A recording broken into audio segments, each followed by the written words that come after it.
Idiots need experts. Experts don't need idiots. We need experts to help us idiots. To give us idiots expert running advice. Experts to help the idiots. Hey! Stonehenge 300-mile ultra runner Alex. How do you keep your feet going? What's the secret to keeping your feet functional when the miles stack up? I don't know whether I should even ask you this. No, today I feel like a bit of a fraud here because my feet on that last one was 100% entirely my fault, because someone said to me a week before, "Oh, how are your feet going to hold up?" And I said, "Don't worry about that. My feet are brilliant. I have never had an issue with my feet. I've never been in my life. I've only ever worn trainers for fitness. I've always been in shoes or boots. So my feet are like leather. I have no problems." And then obviously, And then that happened. but then what do you do when you've got a 100-mile bog? You can change your socks every 20 minutes if you want. Is that change your trainers every 50 miles? Not that I could, but it is what it is. So you've just got to. You've got to get in there early. Now, so this is hard, I find, because you will feel things in your feet that aren't actually there. So you feel like you're getting a bit of a blister. If you stopped every time you thought, "Oh, I'm getting a bit of a blister, I need to check that," you would never get anywhere. So you have to be a little bit sort of realistic with it. But when you're going and if you feel like that rub is starting to rub, just get in there early and get those socks off. I love a compi plaster, and they come in all kinds of weird shapes now. There's ones you can wrap around your toes and all those kind of things. But anything that's starting to rub, if you look at, well, not that you probably want to, but if you look at some of my, on my Instagram, some of the early pictures of my feet, you'll see that there's little rubs appearing of where the tongue of the trainer was sitting, when it was laced up a little bit too tight and it was rubbing on the front of my ankle. So what I've done is I've trimmed down Compeed and I've put it over the ruts and put that protective barrier in early to stop that becoming a thing. But it's a case of changing socks, powdering feet, and early intervention. If something's rubbing, just whack the Compeed on it before it turns into something nasty. Brilliant. I take some K-tape as well, gauze pads and K-tape. So when the under stuff, I did Ultra Scotland with my friend, and his feet were really suffering. But if you looked at the soles of his feet, there was no cracks, there was no anything, but it was just the fresh, constant pounding on his feet was just giving him hell. So we just packed out gauze and then put K-tape over it to give him that little bit of cushioning, and it got him through the race. We changed at every checkpoint, and it managed to get him through. Ashley, MS Runs the US creator. How do you protect your feet over long-running days? What's the secret to keeping your feet functional as the miles start to build up? I have no advice here because I have very lucky feet. They looked like the feet I have right now all the way across the country. I managed a couple blisters and I lost no toenails. I have magical feet, so I have no advice for you. But your advice is have magical feet. My advice is have magical feet that you have been born with, that have no rhyme or reason why they do so well, but they do, unless I just am like in the right shoe. So maybe that's my advice. Get fitted for the right shoe. I've been fitted for the right shoe. I make sure that I don't over mileage on my shoes. So you get about 300 miles on a good pair of shoes.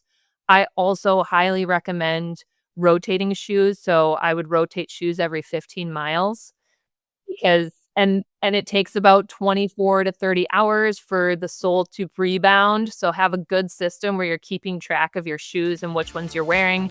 That would be essential to magical feet. Tough Mudder Ben. How do you stop your feet falling apart?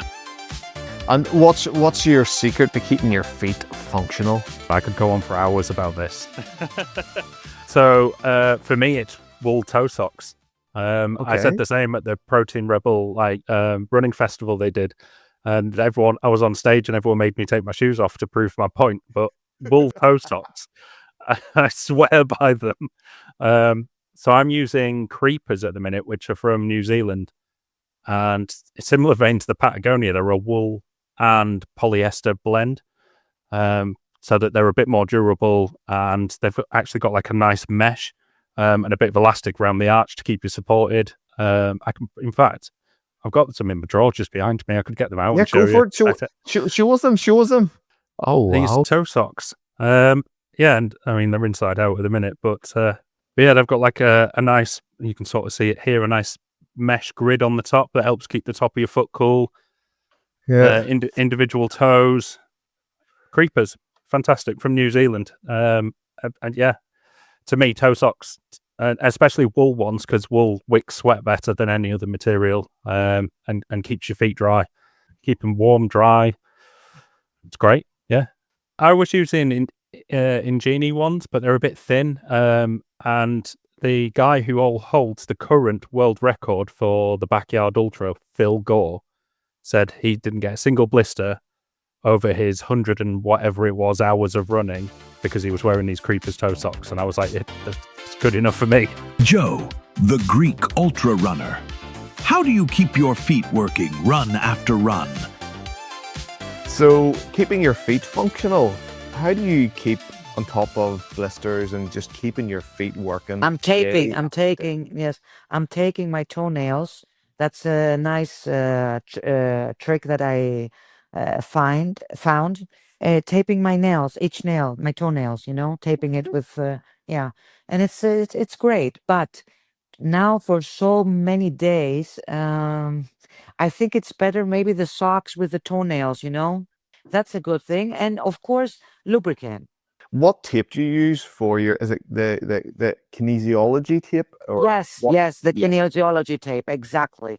And don't do it so hard. I mean, because they're elastic, and then you got swollen. So give a little room for the tape, Don't do it very hard on your toenail. Derek, the corn on the cob ultra runner. How do you keep your feet functional and not disgusting? Once the miles get long, your feet can really start to feel it. So what's your advice for keeping your feet fresh over the extra long runs?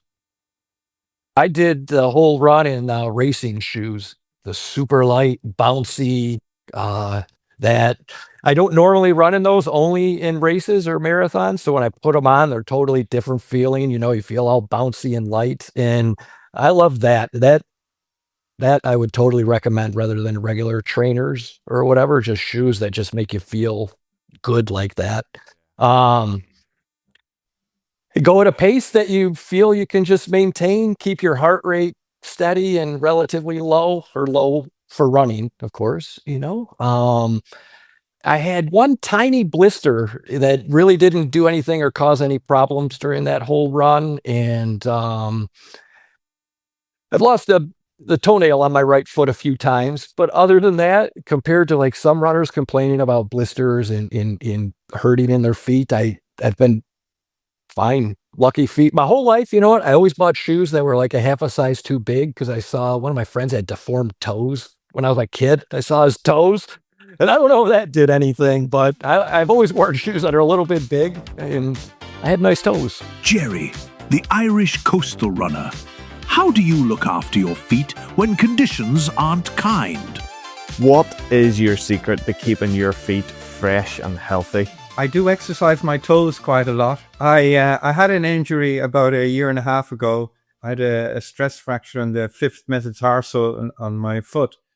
And my physio gave me toe exercise, move your toes and stretch your toes and move them, walk in your bare feet. I realized, it's funny, I say now, maybe this has had you guys, I have great respect for, I never noticed my toes before. Now I have great respect for my toes because they're an important part of your feet. You've got 10 of them. So keep them moving, exercise them, try to walk in your bare feet and your tiptoes. Maybe these exercises. And I think it does help as well. Even standing on your different feet and balancing and all that, you use a lot of your toes that you don't realize. So, Sammy, the elite pathfinder, what's your approach to keeping feet functional? How do you keep your feet functional through the whole time? Well, I don't know where it's all the hairs in the arm. It was like they're starting off with the really bad bits, but I literally get one blister and it's on my wee toe and it just sits in underneath my left and it's the only blister ever again. And literally, I just take whatever the pin of my number I'd taken out, heat it up with a lighter, pop it, and then stick a bit of comfort on. And then I normally have no problems with my feet at all. Nick, the running coach, what's your tricks to keep your feet functional? What's your secret to keeping your feet functional? Oh, good one. I think that is trainable. You can train your feet. So you are going to need to pick your shoes, pick your socks, and put your feet through runs in those shoes and socks in a variety of conditions, on a variety of terrain, and a variety of paces. Because the issue will come with your feet get wet and your shoes rub in a different way because your feet are sliding around, or you've only done your runs on flattish routes, and so therefore when you're going uphill, your feet are going to be used in a different way. So I think you can harden your feet up really significantly by practicing in the months beforehand, in the shoes, in the socks, in the conditions, and in various conditions that maybe you don't think you are going to encounter, but you might. And your feet will harden up in terms of the skin. You can condition your feet in all sorts of ways. I am a big fan of barefoot shoes, as you know, Colin, and I run in normal running shoes. For my marathons, I will use the latest carbon plated foam shoe, whatever is going to be the fastest. But in every other aspect of my life, I either have no shoes on at all or I wear barefoot shoes. And I feel like the amount of foot strength you gain from that is, you can't replicate that with exercises because there's no substitute to spending 10 hours a day walking around at work or at home or whatever, just in barefoot or barefoot shoes. And that is how I personally would build foot resilience.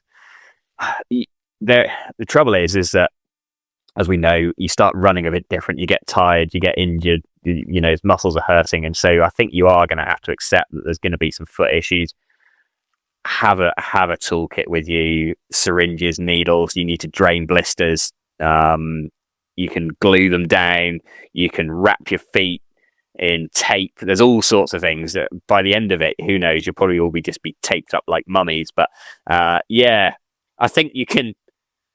There's a certain amount of conditioning you can do beforehand, and I really would go to town on it because, again, something as simple as a foot blister, really severe foot blister, could prove,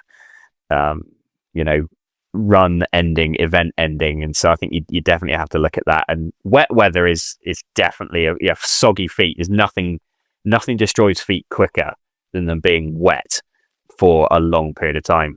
And I mean, the chances are in a 10 to 12 day period in Ireland, even though it's June, July, like it's gonna rain. Let's be honest. It's called the Emerald Isle. It's not called the dusty, golden, sand dune Isle where there's no rain, is there? I mean, it's green for a reason. That's because it rains. So you're gonna have to be ready for that. Needles, toe socks, foot exercises, training your feet. All great ideas. Next up, what do these guys talk about after 30 miles?